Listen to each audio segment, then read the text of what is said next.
A graça e a paz do Senhor Jesus, memorial. Amém, irmãos? A você que está em casa, nos acompanhando hoje à noite também, que o amor de Deus se derrame sobre sua vida.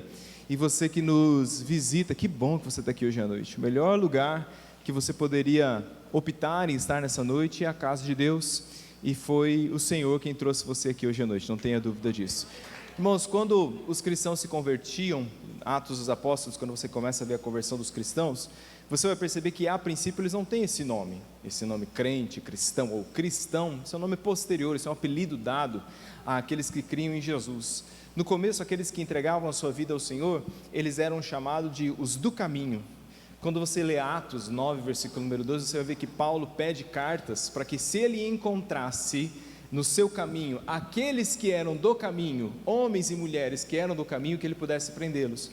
Por que do caminho, irmãos? Porque a ideia de estar em Cristo não é só de estar em Cristo, mas também a ideia de seguir a Cristo, caminhar a Cristo. Então, Jesus se colocava como o rabi, o mestre, nós agora somos seus discípulos. João capítulo número 14, versículo 6, ele vai dizer: eu sou o caminho. Então, aqueles que seguem a Jesus, teoricamente deveriam estar no caminho, um caminho que Deus tem para as nossas vidas, um caminho que envolve paz, crescimento, desapego, a santificação, mudança de vida. Isso tudo a gente vai no caminho. Por isso que a igreja do Senhor, ela nunca está parada, ela está sempre em movimento, ela está sempre caminhando para algum lugar. Por isso que a Bíblia nos chama, por exemplo, de forasteiros. A Bíblia nos chama de peregrinos. Então, quem é o peregrino? O peregrino é alguém que está de passagem, ele está no caminho. Então, os crentes eram chamados de do caminho. Digo isso aos irmãos porque, a mesma forma que Deus espera que nós caminhemos, eu também olho que muitas vezes Satanás, sabedor disso, coloca em nossas vidas algumas coisas para que a gente pare. Salmo capítulo número 1, quando você lê Salmo 1, versículo 1, você vai ver que existe uma progressão, uma evolução do mal em nossos corações, a fim de que a gente pare. Quando você lê Salmo 1, lá está escrito assim: bem-aventurado é aquele que não anda no conselho dos ímpios, que não se detém no caminho dos pecadores e nem se assenta na roda dos escarnecedores.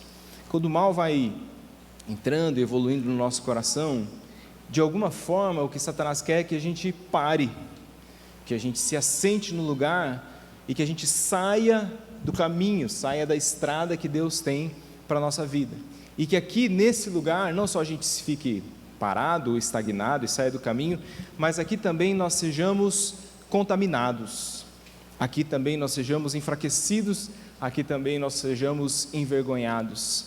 E quando a gente der por si e dizer: poxa, eu acho que esse não é o meu lugar, eu preciso voltar para o caminho.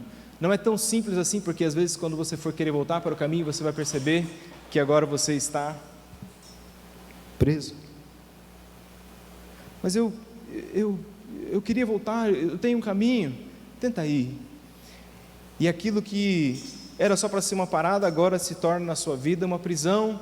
E quando a gente dá por si, volta e meia, a gente volta para aquele lugar, porque aquele que um dia foi só um lugar de parada, agora se tornou para mim um lugar de prisão. Não são poucas as armadilhas, não são poucos os meios que Satanás usa. E hoje, com todo o temor do mundo no meu coração, Deus sabe o quanto eu relutei de pregar esse sermão hoje à noite. Eu queria falar sobre, para mim, das prisões mais duras que eu percebo nossa geração enfrentando nos dias de hoje, uma das coisas que Satanás mais usa na vida de muitas pessoas para nos parar, para nos enfraquecer, para nos tirar do caminho. E é com muito temor ao Senhor que hoje eu gostaria de compartilhar com os irmãos uma palavra a respeito da pornografia. Mais do que isso, eu gostaria de dizer aos irmãos hoje pela fé: hoje é dia, irmãos, de vencer a nossa batalha contra a pornografia. Hoje é o seu dia, hoje é a sua hora, hoje é o seu momento. A isso diz a palavra do Senhor em 1 Coríntios capítulo número 6, versículos 18 e 20, a palavra do Senhor vai nos dizer assim, 1 Coríntios 6, 18 e 20, o texto também será projetado, mas você pode acompanhar na sua palavra. Diz assim a palavra do Senhor: fugi da impureza. Qualquer outro pecado que uma pessoa cometer é fora do corpo, mas aquele que pratica a imoralidade peca contra o próprio corpo. Acaso não sabeis que o vosso corpo é santuário do Espírito Santo, que está em vós, o qual tendes da parte de Deus, e que não sois de vós mesmos, porque fostes comprados por preço. Agora, pois, glorificai a Deus no vosso corpo. Senhor Jesus, fala no nosso coração, com humildade, temor e tremor, diante da Tua presença nós oramos, porque creio em meu espírito e em minha alma, de que pela Tua palavra, cadeias podem se quebrar hoje, em nome de Jesus. Histórias podem ser mudadas, corações podem ser transformados, e gente que está parada há muito tempo, num ciclo, ó Pai amado, de quebradura em suas almas, hoje é dia de voltar para o caminho, em nome de Jesus. Assim eu creio, amém e amém. Para que você não ache que é um super-homem que está pregando para você hoje à noite, deixa eu falar para você como foi o meu envolvimento com esse mal na minha adolescência. Eu tinha feito uma viagem, eu morava no interior, e então para você ir no médico você tinha que viajar, você tinha que ir para outra cidade. E eu lembro que eu tinha viajado para ir ao médico, fiquei hospedado na casa de uma outra família, era a casa de um rapaz que já era maior, devia ter uns 5, 6 anos a mais do que eu. Eu me lembro que quando eu deitei na cama, eu vi uma pontinha assim de uma revista embaixo do colchão, e eu puxei aquela revista assim. Quando eu puxei aquela revista, e ela era assim, ainda era desenhada de preto e branco, né? Para você ver, eu estou ficando velho, né, irmãos? Eu fiz 40 anos, havia dinossauros na janela e tudo naquele dia. Então assim, era um negócio desenhadinho, no preto e branco, e eu lembro que naquele dia algo se acendeu dentro de mim, mas algo também naquele dia se quebrou dentro de mim. E eu comecei com contato com aquilo, as revistas. Não era tão simples conseguir material desse tipo naquela época, especialmente para quem era de menor, porque você ou precisava ir na banca para comprar uma revista, tinha que ser de maior, ou alugar um filme, você tinha que ser de maior também. Então, se eu fosse chegar lá na banca e falar assim, eu queria uma revista, o cara ia me dar uma revista da Turma da Mônica, né? E não a revista que eu queria. Então aquilo me jogou dentro de um ciclo muito ruim no começo da minha adolescência. Graças a Deus eu me converti logo assim passado, no começo da adolescência eu me converti, e na minha conversão eu consegui logo de cara superar isso. Um pouquinho mais para o fim da minha adolescência, eu já tinha muitos amigos, todos os meus amigos eram crentes, nós morávamos bem próximos uns dos outros, e eu me lembro que uma tarde eu estava procurando os guri, procurando os meninos, não achava ninguém, procurando, não tinha ninguém na rua, não tinha ninguém jogando bola, não tinha ninguém. Eu falei, mas gente, o que está acontecendo? Vai na casa de um, não está. Cheguei na casa do fulano, falei, ô fulano, tá, achei você, os guris estão aí? Estão sim, peraí, assim, deixa eu entrar aí. Quando eu entrei assim, uns 8 guris na sala assim, zoião estatelado, e aí eu olhei para eles, olhei para a TV, olhei para eles, e eu queria dizer para os irmãos hoje que eu fugi, mas irmãos, eu caí para dentro. Uai. Eu queria dizer que eu fugi, mas eu me assentei ali naquelas pequeno grupo dos tarados, e aquele foi um dia de muita vergonha para mim.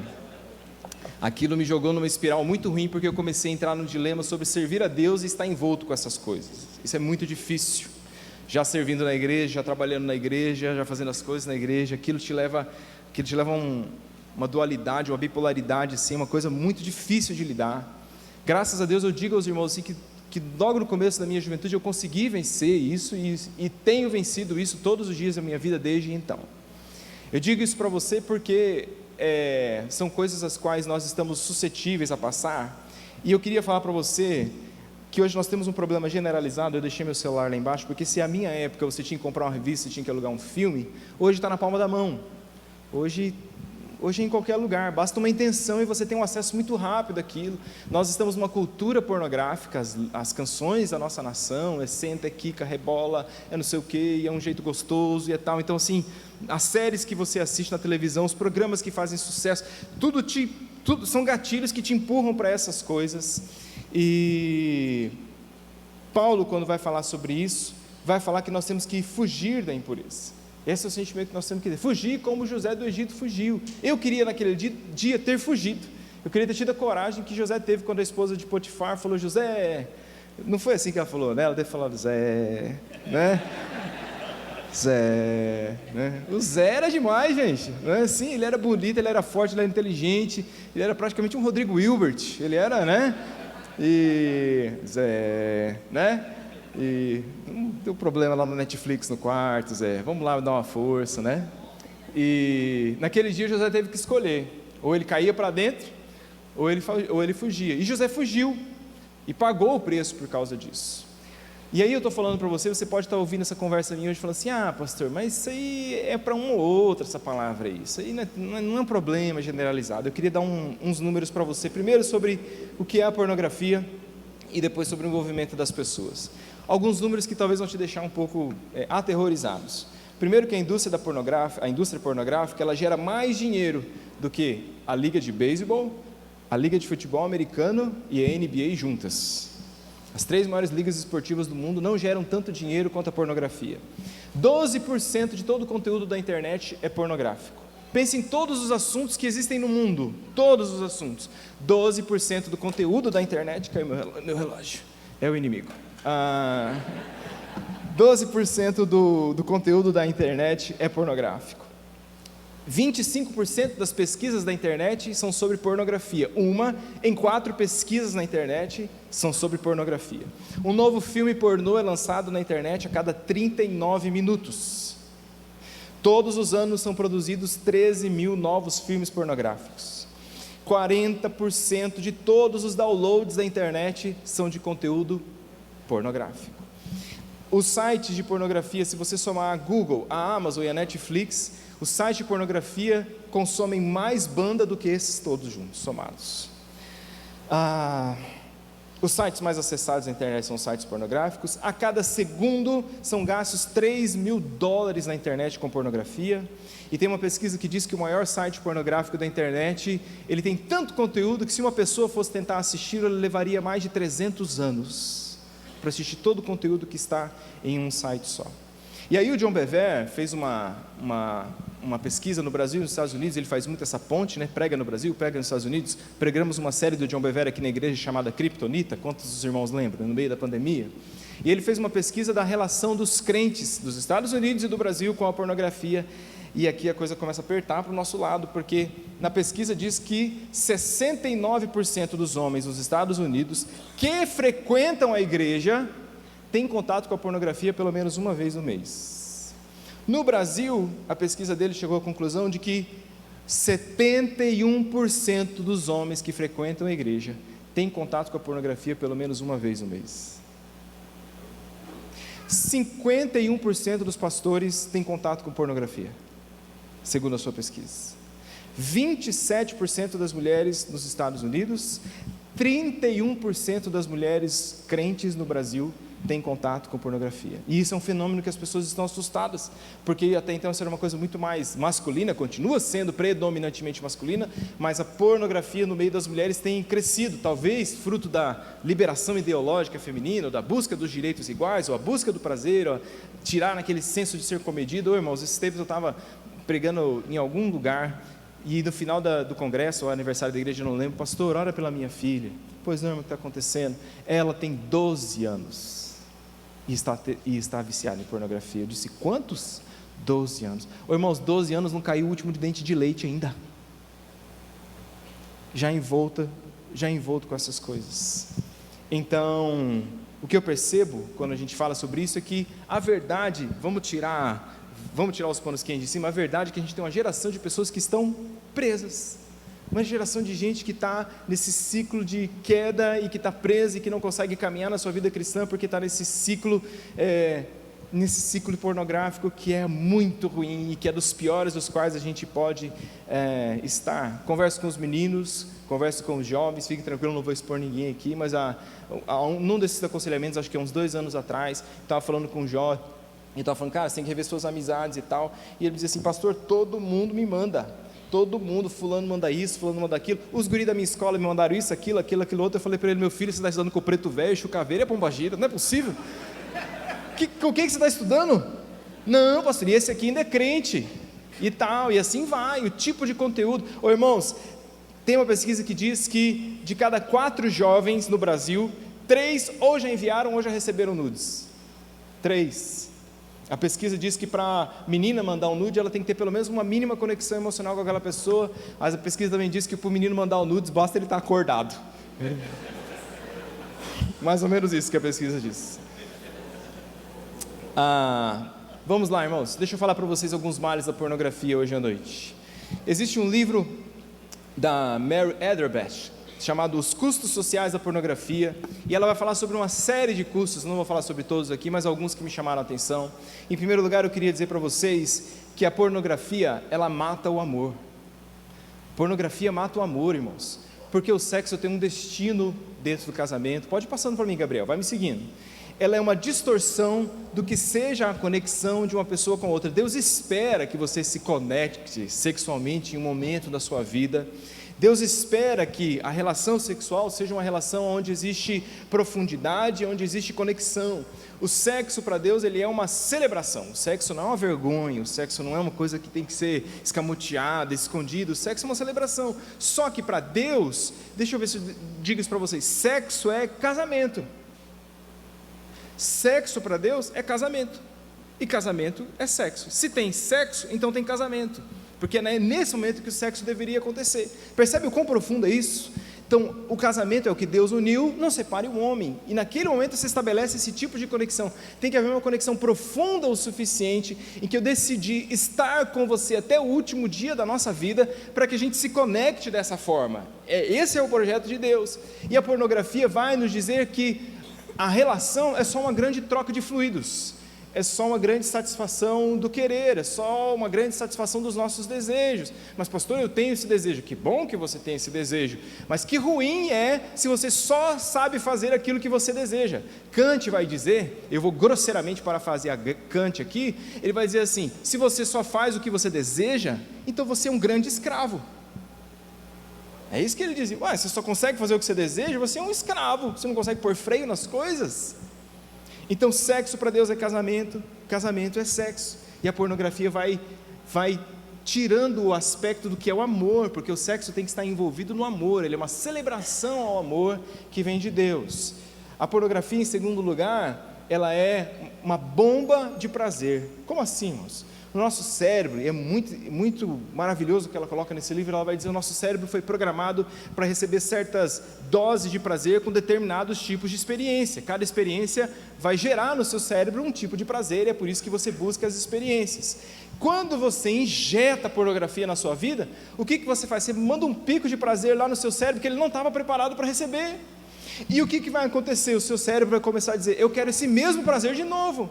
E aí você vai desregulando a carga de prazer que você tinha que receber daquele tipo de experiência, e aí você vai precisando cada vez de mais, cada vez de mais, cada vez de mais, e quando o seu cérebro quer cada vez mais, quando você recebe aquela bomba de prazer dentro de você, começa a entrar dentro da sua vida o que a gente chama de vício. Você fica viciado naquilo, o seu cérebro precisa daquilo para elevar o seu nível de prazer. Você não encontra mais prazer numa boa conversa, você não encontra mais prazer em atividades rotineiras da vida, você só encontra prazer naquela bomba que chega no seu cérebro, e ela desregula você completamente da percepção real do que é a vida. Em Cambridge, eles fizeram um experimento em 2014, e o experimento que eles fizeram, eles monitoraram 19 homens que, enquanto eles assistiam pornografia, homens que eram viciados em pornografia, se submeteram à experiência e colocaram eles para assistir pornografia, e monitoraram o cérebro deles, e eles viram que as áreas lá do cérebro que acendiam enquanto eles estavam assistindo a pornografia, é a mesma área do cérebro que acende no viciado quando ele usa droga. Mesmo local que acendia, porque na verdade a pessoa que está na pornografia está viciado, é na mente, das nossas dopaminas internas aqui, mas ele está viciado, como o cara que está viciado na cocaína, como o cara que está viciado no crack, porque a pornografia vai gerar na pessoa um comportamento compulsivo. Então, fora que naquela pesquisa, se eu não me engano, alguns participantes confessaram que tinham perdido até o emprego já, porque não conseguiam mais se concentrar em fazer as atividades do dia a dia, tamanho era o seu nível de escravidão. Um outro problema da pornografia, irmãos, é que a pornografia objetifica as pessoas. Pornografia processualmente vai fazer com que você vá objetificando as pessoas, ela despessoaliza o ser humano. Você não consegue mais olhar para as pessoas como um alguém, você olha agora para as pessoas como uma coisa. Você não consegue mais olhar para as pessoas como uma pessoa, mas você olha para as pessoas como um bem de consumo. O que essa pessoa pode me dar? O que há de prazer que ela pode dar para mim? Então isso muda a maneira como você percebe as pessoas, não é mais o quem, você enxerga o que é aquela pessoa. Então eu começo a olhar para a pessoa só pelos seus só pelos seus aparatos físicos. Eu olho para aquela pessoa e falo assim, coxa. O resto não dá para falar que tem criança. Né? Airbag, pronto. Certo? Poxa, fulana. Então eu só vou classificando a pessoa, cintura, boca, isso, aquilo. Então são peças as quais eu olho, poxa, se tivesse na minha mão, eu ia usufruir daquela maneira. Ela não consegue mais enxergar a pessoa. A gente agora tirou então a nossa capacidade de enxergar o interior das pessoas, e tudo que a gente consegue olhar é o exterior das pessoas. Uma outra pesquisa, analisando pessoas, colocou um grupo de homens trabalhadores de obra, colocou na frente deles ali ferramentas, né? Aí colocava ali uma pá, um martelo, uma chave de fenda, e observavam ali as áreas do cérebro que acendia daquelas pessoas. Colocaram homens viciados em pornografia e começaram a colocar ali partes do corpo, pernas, isso, aquilo outro. Paz, meus irmãos, nesse grupo aqui, quando eles viam partes do corpo de pessoas, acendia a mesma parte do cérebro dos caras quando viam ferramentas. Porque para eles eram só um objeto os quais eles iam usar para fazer alguma coisa. A parte relacional do cérebro, se a gente pode dizer, não acendia mais, porque para eles agora aquelas partes do corpo eram só objetos os quais eles iriam consumir. Irmãos, a coisa, em alguns momentos, tem um documentário chamado The Porn Phenomenon, o fenômeno pornô. Eu não sei se ele tem em português. Você fazendo uma entrevista com os jovens americanos, eles vão dizer que eles não acham pornografia, eles acham pior você não reciclar lixo do que você ser viciado em pornografia. Esse é o mundo que nós estamos vivendo, essa é a realidade que nós estamos enfrentando. A pornografia é ruim porque ela vai gerar em nós um amor pela fantasia. Eu não sei se eu coloquei isso aí. Ela gera em nós um amor por uma fantasia. Deixa eu falar uma coisa para você assim, a pornografia vai levar a gente a amar uma realidade que não existe. E eu queria falar isso aqui para você que está aqui hoje, talvez essa espiral, sendo tragado por isso. Tudo aquilo que você assiste lá é um teatro. Aquilo é uma encenação, Zé. Aquilo não existe na vida real. As pessoas estão sendo pagas. Irmãos, eu preciso entrar um pouquinho mais, né? As pessoas estão sendo pagas para gemer daquele jeito. Elas estão sendo pagas para fazer aquelas coisas, entendeu? Aí tem gente que entra numa neurose tão esquisita assim, já lidamos com isso no passado, e o cara vai assistindo aquelas coisas, e aí de repente ele quer reproduzir aquela patifaria que ele assiste dentro do casamento, entendeu? Deixa eu só lembrar uma coisa para você: você não casou com uma atriz pornô, você casou com uma serva do Senhor Jesus. Sua mulher é uma mulher de Deus. E aí vai gerando nessas pessoas um amor por uma coisa que não existe mais. Comparações, comparar o corpo. Gente, isso é desleal. Comparar o corpo do homem com o corpo do esposo, comparar o corpo daquela mulher com o corpo da outra. Quando o Senhor cria Adão e Eva, quando o Senhor cria Adão e Eva, e Ele cria só um casal, Ele cria um para um, porque o que Deus estava ensinando para Adão quando Ele traz Eva? Ele está dizendo, essa vai ser a sua mulher, Eva, esse vai ser o seu homem. Não tinha outro padrão com o qual ele pudesse comparar, entendeu? Quando você quebra o seu casamento e abre a porta da pornografia, você quer estabelecer novos padrões que não podem estar dentro do seu casamento. Deixa eu traduzir isso aqui para você assim: se chegam para mim e falam assim, pastor, não me faça essa pergunta, mas é hipoteticamente, pastor, qual que é o seu padrão de beleza feminina? Qual que é o seu padrão? Sabe qual é a minha resposta? O meu padrão de beleza feminina é a Flávia. Esse é o meu padrão de beleza. Espero que a resposta dela seja eu também. Tadinho, cada um carrega o fardo que tem na vida. Pastor, mas fulano não está tão em forma assim. Esse é o seu padrão. Qual é o seu padrão de beleza, fulano? A minha esposa. Qual é o seu padrão de beleza, fulana? O meu esposo. Esse é o padrão. Acabou, irmão. Quando eu falei sim para ela no altar, eu disse não para todos os outros no mundo. Eu não fico comparando, eu não fico olhando, eu não fico dizendo. Meu padrão de beleza do sexo oposto é a minha esposa e mais ninguém. Acabou. Mas a pornografia quebra isso de uma forma que a gente começa a projetar imagens, consumir gente. Meus irmãos, pornografia é a gente consumir gente. E aí a gente vai adotando padrões que são irreais e que não existem na prática, mesmo para os meninos que estão solteiros. O cara vai consumindo ali um padrão e ele espera que ele vai encontrar numa menina crente, serva do Senhor Jesus, uma donzela, uma princesa, desculpa, irmãos, isso, Não vai achar, porque a sua mente está deturpada. Ela cria em nós uma projeção do inalcançável, porque a pornografia te diz que você pode ter quem você quer, quando você quiser, onde você quiser, como você quiser e pelo tempo que você quiser, e nada é mais mentiroso do que isso no relacionamento. Nada é mais mentira do que isso. Você acostumou com a performance, você acostumou com a encenação, e agora você quer trazer uma coisa que é só um grande teatro, que as pessoas estão sendo pagas por aquilo, para a vida real, e isso não deixa de ser uma loucura. Deixa eu te dar alguns alertas sobre a pornografia hoje. Primeiro, já está comprovado que a pornografia tem um profundo envolvimento com o tráfico humano. Isso é um alerta sério que nós temos que ter. Jovens, moças, crianças e adolescentes que são sequestrados ao redor do mundo para tráfico humano, são sequestrados primordialmente para a produção de pornografia. É para isso que eles são sequestrados. Um outro alerta que eu te dou: estudos mostram também, quando fazem entrevistas com as pessoas que saem desse ciclo, que muitas vezes o que acontece em cena é que as mulheres são literalmente estupradas naquelas cenas. Estupros acontecem em cena.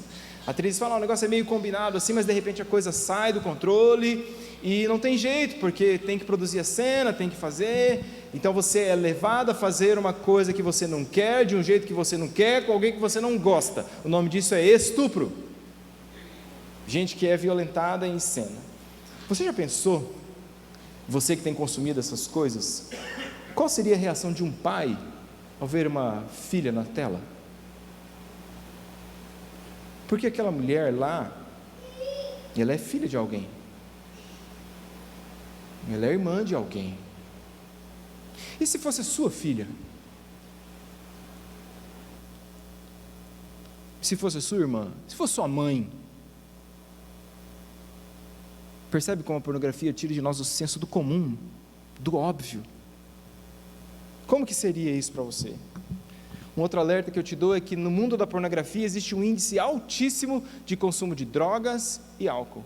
Porque muitas vezes o que eles estão fazendo ali, que parece ser, como eles curtem isso daí, eles estão anestesiados. Muitos atores recorrem ao uso do álcool e da droga para se anestesiar e passar por aquilo que eles vão ter que passar com as pessoas vendo.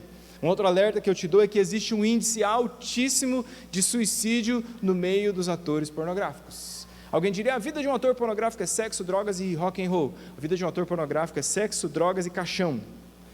Sabe qual é a média de expectativa de vida de um ator pornô? 36 anos. Essa é a média. Porque muitos não aguentam lidar com a pressão de ser tratado como um grande objeto. Faz isso, faz aquilo outro. De ser olhado só como alguém que deve ser consumido. E essas pessoas acabam, então, por tirar a sua própria vida. E é aqui que eu quero dizer para você que a gente precisa abrir os nossos olhos, porque a pornografia ela é um grande vício que se instala na nossa alma. O que é um vício, irmãos? O vício é caracterizado quando ele traz para nós prejuízo emocional, relacional e físico. E a pornografia tem o poder de fazer isso tudo com nós. Gente que é profundamente prejudicada na sua habilidade de estudar, meninos que precisam sentar na frente de um computador, que precisam sentar na frente de um tablet para fazer um trabalho, que precisam fazer uma pesquisa, que não conseguem, porque ele não consegue ficar mais de 10 minutos numa tela sem acessar esse tipo de coisa. Gente que não consegue mais trabalhar, que não consegue mais produzir da maneira que deveria produzir, gente que não consegue se concentrar nas atividades do dia a dia. Nesse momento você se tornou um adicto. E quando eu estava pesquisando, você sabe qual é o sentido da palavra adicto?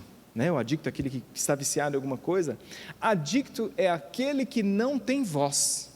Dictar, de ditar, ditado, onde vem a nossa palavra ditado. Então o adicto é aquele que perdeu a sua capacidade de falar.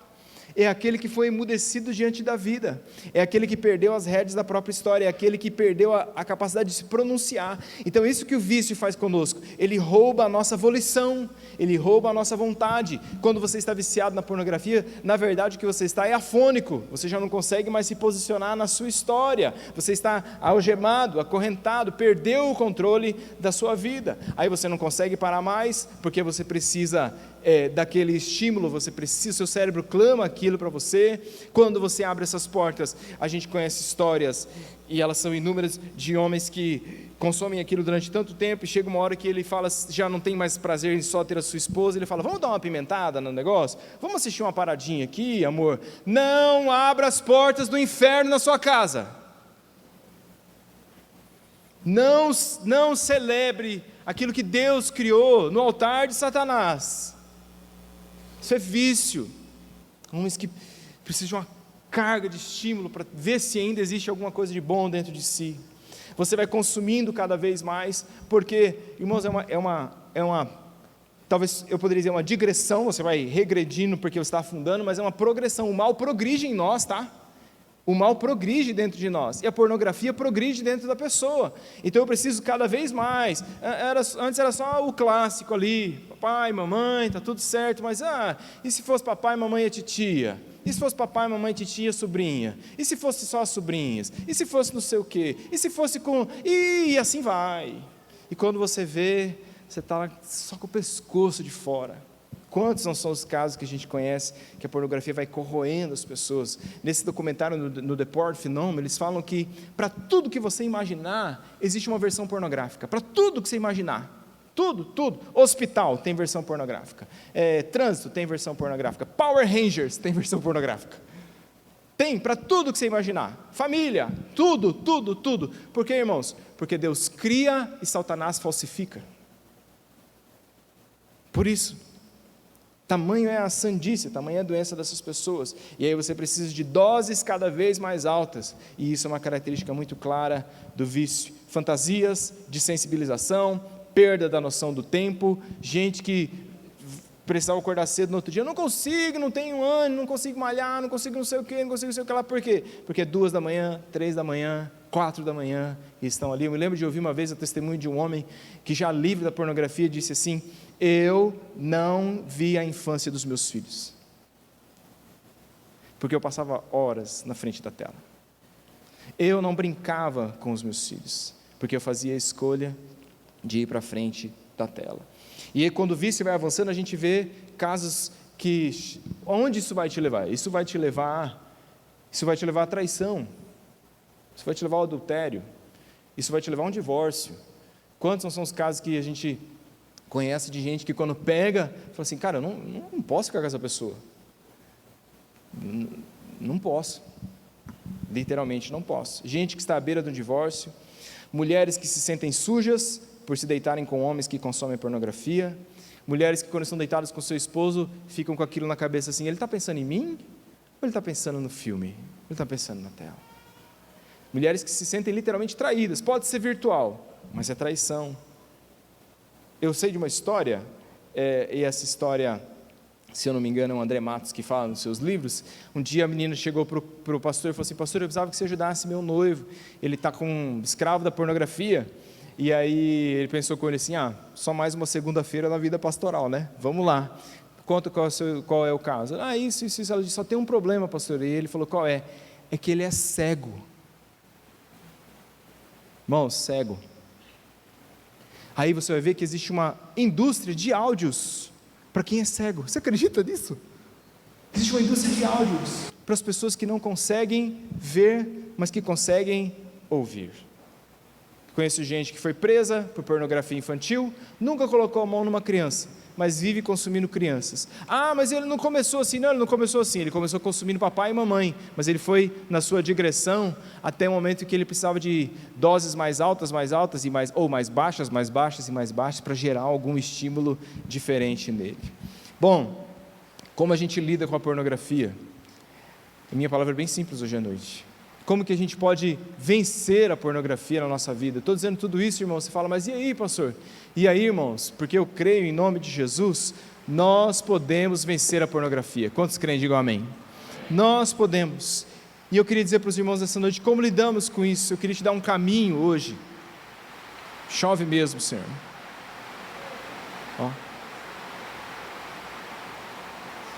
Em primeiro lugar, a gente precisa reconhecer, acho que eu pulei, né, Gabriel? Tem 2 verdades espirituais antes de lidar com como podemos vencer a pornografia. A primeira, que a gente tem que reconhecer que a pornografia é um ídolo do nosso coração.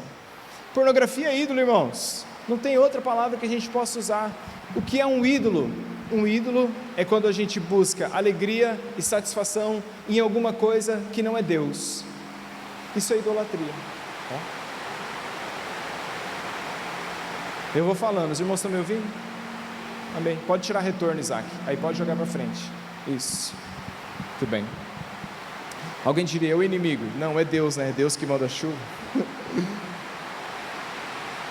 A pornografia é um ídolo do nosso coração. A idolatria é quando a gente busca alegria e busca satisfação em alguma coisa que não é Deus. E como todo bom ídolo,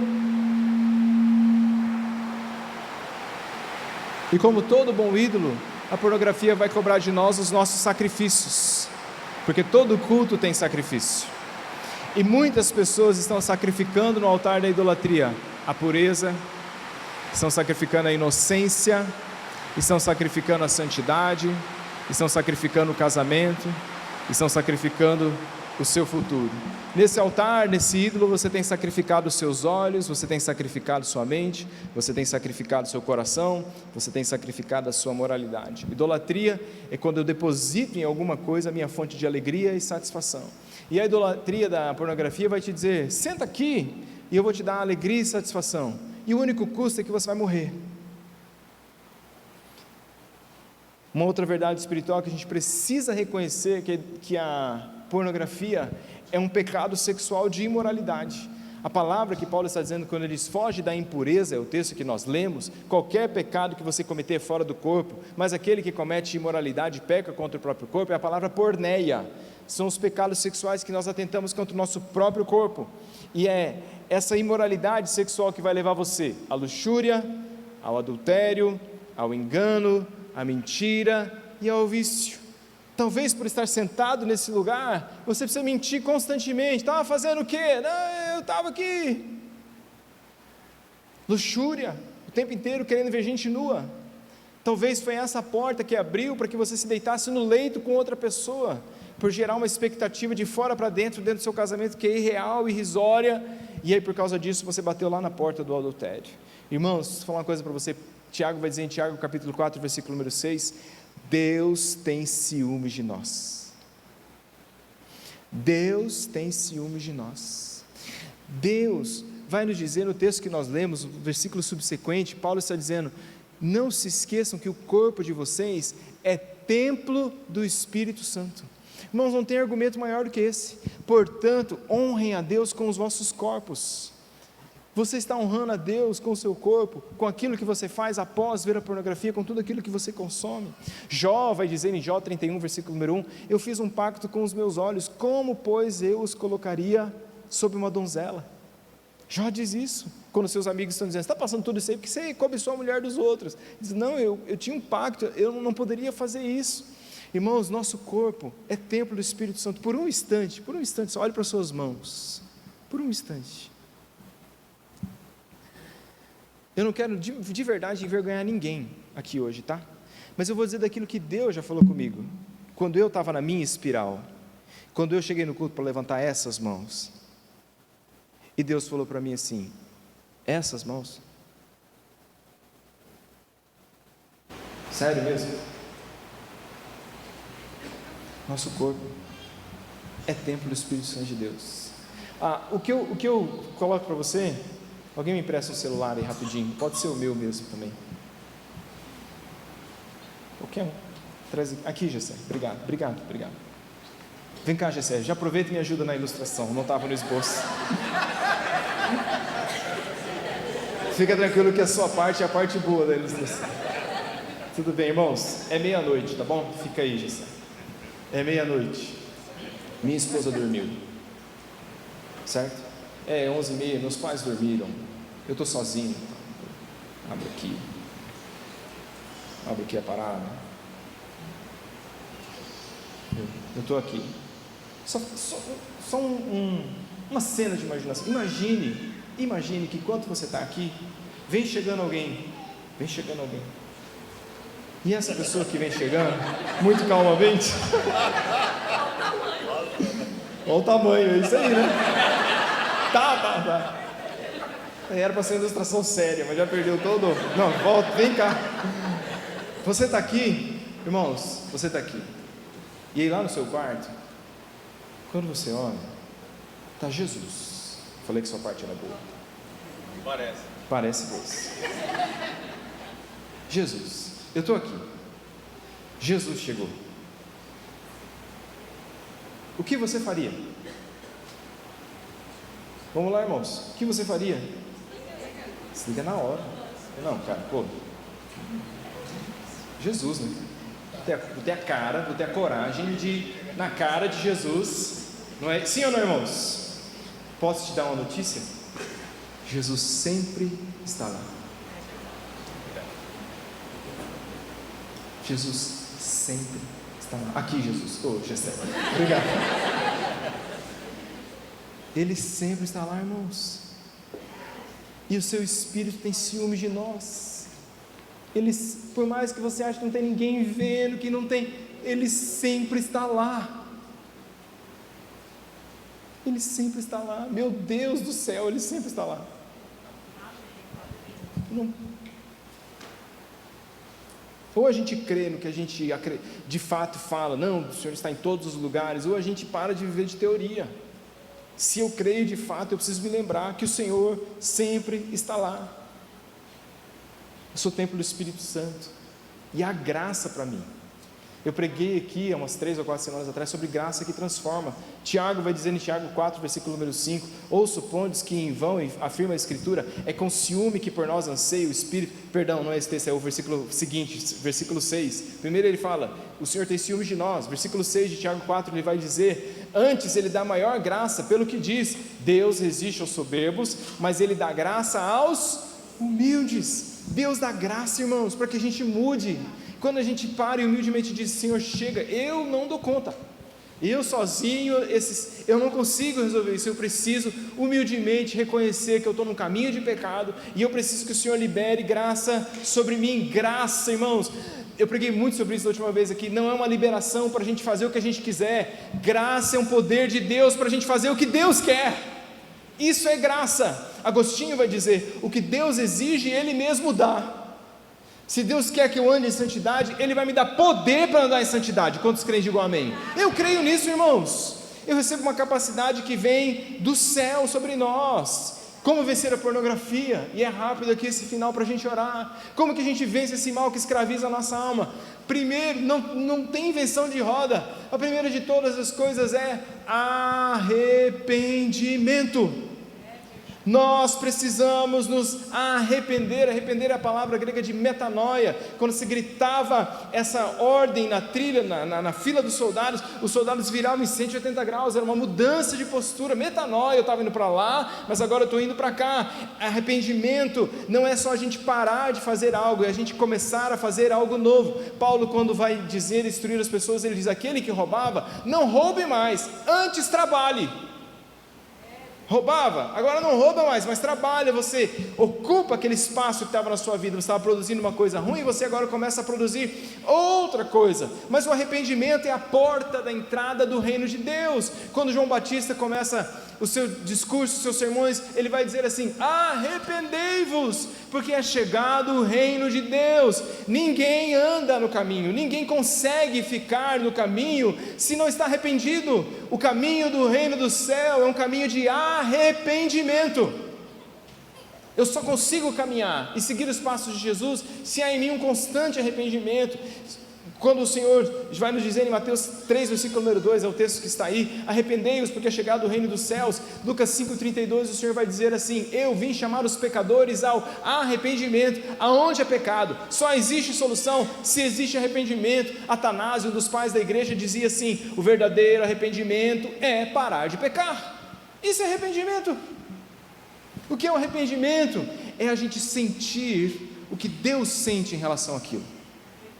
Isso é arrependimento, é quando eu consigo olhar para aquilo e sentir o que Deus sente, e aí eu começo a ter e ser um homem e uma mulher segundo o coração de Deus. Quando eu olho para algo que é ruim, eu falo, é assim que Deus se sente, e aí com o arrependimento alcança lugar na minha vida.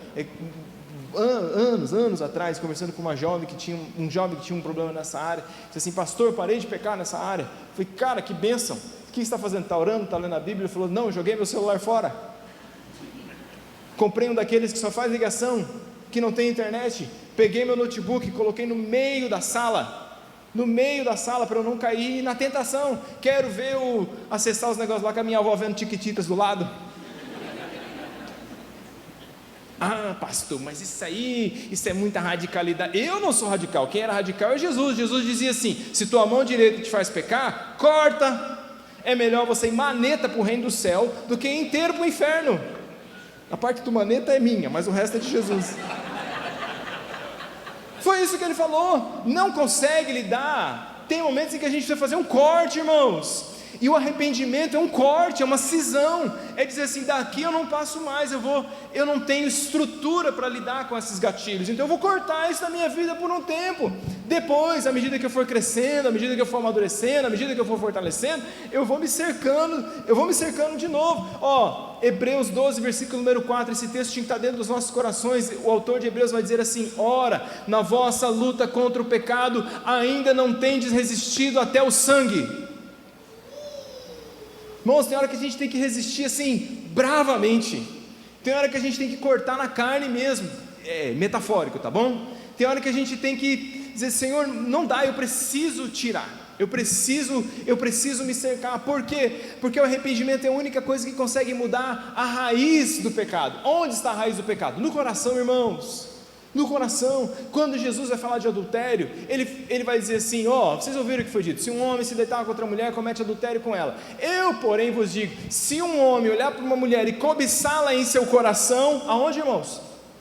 No coração, comete adultério. Aonde que as coisas nascem e se consumam primeiro? No coração. E enquanto não há arrependimento, o coração está... Deixa eu ver se eu estou dizendo isso aqui para você de uma maneira... É como se tivesse um negócio escondido aqui, e eu preciso colocá-lo sobre a luz, eu preciso que essas trevas venham à luz, e a única coisa que traz luz sobre isso é o arrependimento. Enquanto você não se arrepende, você está protegendo aquilo.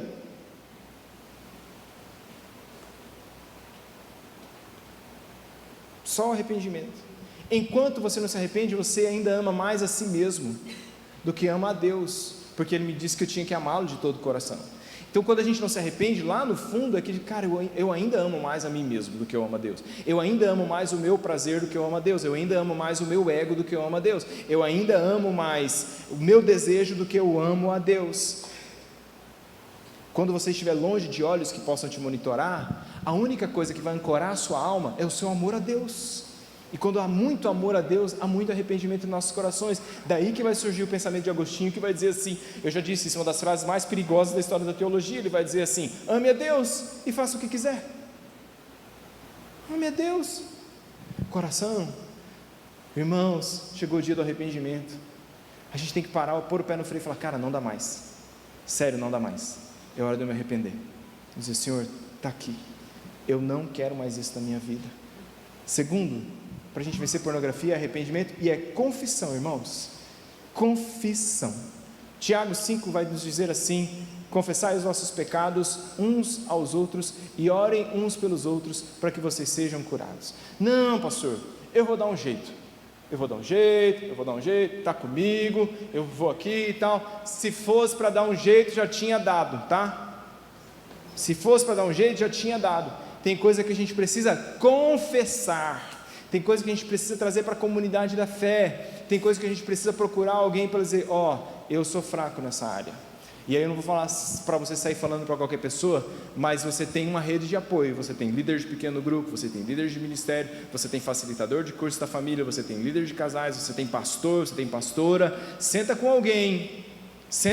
Eu preciso confessar. Irmãos, eu acompanho alguns jovens há alguns anos. Meninos que eu não acompanho mais, mas meninos que eu acompanho, gente que nem mora mais na cidade, mas que volta e meia ali, eu estou batendo carteirinha. E aí, cara, como que tá? Como que foi essa semana? Como que está isso? Vamos lá, onde que está o gatilho? Está aqui. E aí, não, caí, vamos levantar, vamos de novo. E aí você vai, confissão. Porque quando a gente confessa, a gente traz para a luz, a gente traz a baila, a gente traz alguém que vai nos ajudar, que vai dizer: eu vou te ajudar. Procura um homem experiente, procura um homem de Deus, procura um diácono, procura uma pessoa, conversa, expõe, fala, confessa. Por que você tem esse temor de confessar? Porque daí vão espalhar. Se você procurar a pessoa certa, não vão espalhar nada. E se você procura a pessoa certa, aquele vai ser um canal de Deus na sua vida para que haja uma mudança, alguém que vai te monitorar. arrependimento e confissão. Terceiro, a gente precisa reprogramar a nossa cachola, irmãos. Paulo vai nos dizer em Romanos 12, ele vai dizer: não se conformem com esse mundo, não se amoldem ao padrão desse mundo, mas transformai-vos pela renovação da vossa mente. Tem gente que tem uma mente pornográfica, ele só consegue olhar para mulheres como um grande pedaço de carne. Mulheres que também têm mentes pornográficas e que só ficam processando essas coisas. E a gente precisa mudar a nossa mente, se desconectar da pornografia, fazer os cortes, já falei sobre isso. Ô irmãos, às vezes você está numa fase, você não pode nem ter gatilho, não pode assistir nem Animal Planet, que você vê os bichinhos lá, já fica... Tem que cortar. Tem gente que você tem que parar de seguir na rede social, pelo amor de Deus. Para de seguir. Ah, mas é irmã, mas bota aquele negócio de fio dental, uns negócios assim, né, assim, a legenda: a alegria do Senhor é a nossa força.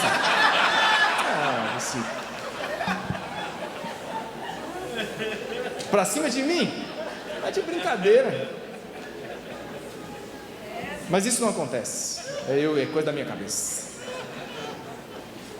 Sério, sai do grupo da porcaria do WhatsApp lá. Aquele grupo é só baixaria. Ô gente, valeu, hein? Foi bom estar com vocês, brincar com vocês. Mas para mim deu. Sai, irmão. Não é isso que Paulo está dizendo? Foge da impureza. Tem coisa que a gente tem que dar no pé. Falando: não, cara, isso aqui não é ambiente para mim, valeu. Tudo. Não, pastor, eu vou lá fazer missão, vai. Não está dando conta nem do seu, vai dar conta dos outros. Sai, se conectar com coisas que são melhores, que são maiores, só conectar aquilo que é bom. Tem hora que a gente tem que fazer uma reprogramação mental na vida da gente, irmãos. Começar a ler a Bíblia, começar a orar, ler, estudar, praticar um esporte, ocupar a mente com outras coisas. Sério mesmo, a gente tem que desintoxicar a nossa mente, porque a maneira como você pensa, o que você pensa determina aquilo que você faz, irmão. É assim, tá? Se você alimentar a sua mente de outras coisas, conforme Paulo diz, tudo que é puro, tudo que é santo, tudo que é louvável, você tem alguma honra, nisto pensar, seja isso que ocupe o vosso pensamento. Último, a gente tem que voltar a ter uma contemplação do belo. Sabe que para mim uma das coisas mais tristes, que a pessoa não consegue mais, por exemplo, olhar para um texto como esse, Salmo 19, os céus declaram a glória de Deus, e o firmamento anuncia a obra das suas mãos. Conversa com alguém que está viciado em pornografia e pergunta para ele: quando foi a última vez que você se admirou de um pôr do sol? Quando foi a última vez que você falou: cara, olha que lindo o canto desse pássaro? Quando foi a última vez que você se emocionou em ver dois velhinhos andando de mão dada na praça? Quando foi a última vez que o seu coração se quebrantou com o sorriso de uma criança? Porque a pornografia vai matando isso dentro de nós, e vai tirando de nós a capacidade de nos alegrarmos com aquilo que é belo. Pois bem, eu já estive nessa cadeira. Talvez você chegou aqui hoje e você está nela também. Talvez ela tenha te prendido por tantos anos, né? Talvez você já tentou.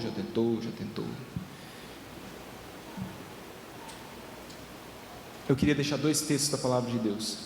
Irmãos, eu creio na Bíblia. Quantos creem na Bíblia? Passa para mim, Gabriel. 1 João 2, versículo 9. Se confessarmos os nossos pecados, Ele é fiel e justo para nos perdoar os pecados e nos purificar de toda injustiça. Provérbios 28. O que encobre as suas transgressões jamais prosperará, mas o que confessa e deixa alcançará misericórdia. Sentado nessa cadeira, amarrado a essa corrente hoje, eu te digo que Romanos capítulo número 6 diz: porque o pecado já não terá mais domínio sobre vós, porque vocês não estão debaixo da lei, vocês estão debaixo da graça. E eu quero te dizer hoje, em nome de Jesus, pela graça de Deus, é dia dessas correntes caírem no chão. É dia de você, homem de Deus, poder olhar de novo nos olhos dos seus filhos. É dia de você, mulher de Deus, se levantar de novo e capitanear a sua família. É dia de você, eu vou falar mais diretamente aqui aos homens, poder dizer assim: eu vou liderar a minha família espiritualmente.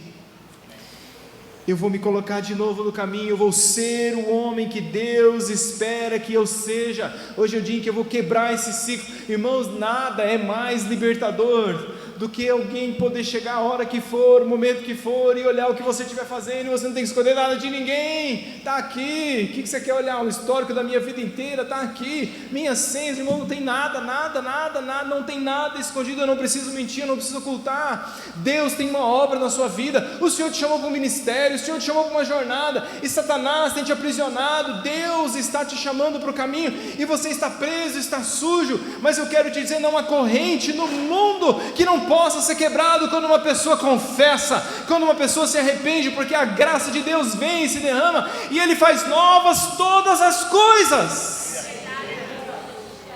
Levantar mãos limpas, irmão, mãos santas, e dizer assim: eu não vou parar no sábado para estar bem no domingo, porque eu sei como é.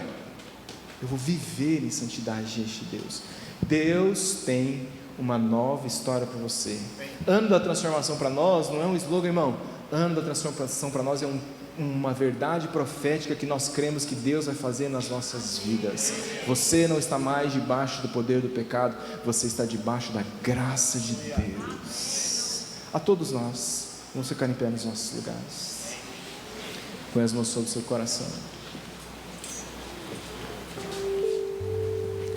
Feche os seus olhos. Deixa eu falar com os jovens rapidinho. Filho, para com isso hoje, tá? Para com isso. Existe uma mentira na cabeça dos jovens que diz assim: não, quando eu casar, sara. Não sara. Não sara. A única coisa que sara isso é arrependimento, santidade ao Senhor. Irmãos, ouça o que eu vou dizer agora a você.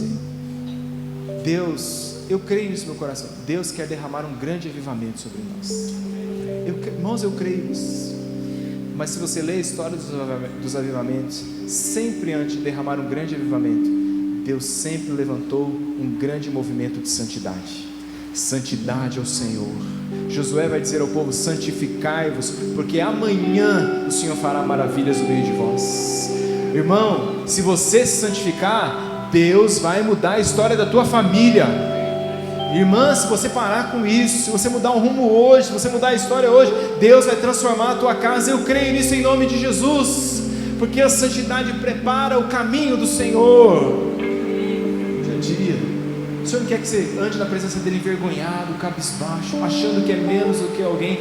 Há graça disponível para todos nós. Senhor, eu oro pelos meus irmãos. Vamos colocar as mãos sobre o nosso coração. Senhor, eu oro pelos meus irmãos. E Tu sabes o temor em minha alma de partilhar uma palavra como essa. Porque, Pai amado, a gente não vem aqui para dar dados, falar de estatísticas. A gente vem aqui para pregar o Evangelho que liberta o homem do grilhão do pecado.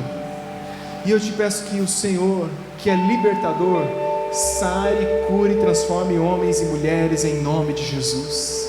Aqueles que têm andado nessa vereda, Senhor, eu te peço, caia hoje a escama dos olhos. Caia hoje, caia hoje, caia hoje. Aqueles que têm sido acorrentados, ó Pai amado, aqueles que têm sido maniteados, ó Pai amado, feitos de bobo nas mãos de Satanás, eu te peço, caia esse grilhão hoje em nome de Jesus, e que se levante aqui uma geração de adolescentes, jovens, homens e mulheres santos ao Senhor, para a glória de Deus, para a glória de Deus. Que nós possamos nos humilhar diante do altar do Senhor e dizer: Deus, eu tenho tentado dar conta, mas sozinho eu não consigo. E eu te peço agora também, levanta, Senhor, os homens santos dessa casa, para serem olhos, ouvidos abertos a atender. Levanta as mulheres santas dessa casa, meu Deus e meu Pai, para dizer: sim, é possível viver dessa forma, e para que a gente caminhe, ó Deus, porque essa é uma comunidade de graça, de amor. Nenhum de nós, ó Pai amado, vem aqui hoje com um chicote na mão. Nós vimos aqui, ó Pai amado, com o Teu cajado, Senhor, com a Tua graça, para dizer: a porta da graça está escancarada sobre nós hoje. E uma vez mais Deus te chama dizendo: volta para o caminho, filho, vamos andar de novo, eu tenho grandes coisas na sua vida. Quebra, Senhor, esse mal hoje, e que pessoas possam, Pai amado, se levantar e mudar a sua história hoje, para a glória do Senhor, em nome de Jesus. Amém e amém. Deixa eu falar para você como funciona e eu encerro. Funciona assim, ó: a gente confessa, a gente se arrepende, a gente confessa, a gente começa a mudar a mente da gente, E aí você ganha força para dizer assim: hoje não. Mas e amanhã? Basta cada dia. Sim, hoje não.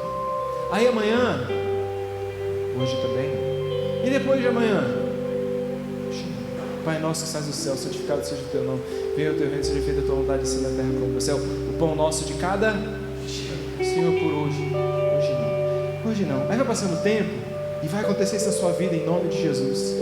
Você vai ganhar força para dizer assim: ó, essa semana não. Essa semana não. E aí o tempo vai passando, um dia de cada vez. E aí você vai ganhar força para dizer assim: ó, esse mês não. Esse mês não. E aí você vai ganhar força para dizer assim: não me lembro quando foi a última vez.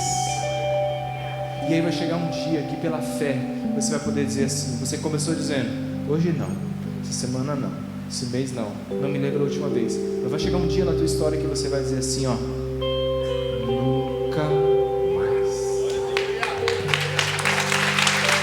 Nunca mais. Não, nunca mais.